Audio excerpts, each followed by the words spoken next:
আপনি কেন video content creator হবেন আমি 4টা রিজন বলি। নাম্বার 1, খুব কম ইনভেস্টমেন্টে আপনি এটা শুরু করতে পারেন। নাম্বার 2 যেটা সেটা হচ্ছে টাইমের ফ্লেক্সিবিলিটি।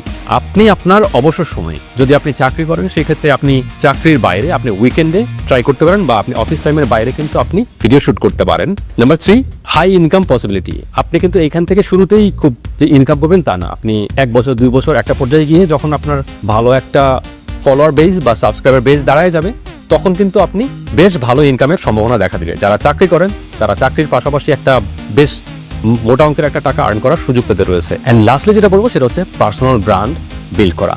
আপনি যদি ভিডিও কন্টেন্ট ক্রিয়েটর হন সেক্ষেত্রে আপনি একটা স্ট্রং পার্সোনাল ব্র্যান্ড ক্রিয়েট করতে পারবেন। এই পার্সোনাল ব্র্যান্ডের উপর বেস করে লোকজন কিন্তু বিশাল বড় বিজনেস, বেশ বড় বিজনেস বিল্ড করতে পারে, বড় ইনকাম স্ট্রিম তৈরি করতে পারে। এই 4টা রিজনও যদি আপনি চিন্তা করেন সেই ক্ষেত্রে অবশ্যই আপনাকে ভিডিও কন্টেন্ট ক্রিয়েশনে আসা উচিত বা শুরু করা উচিত। Thank you.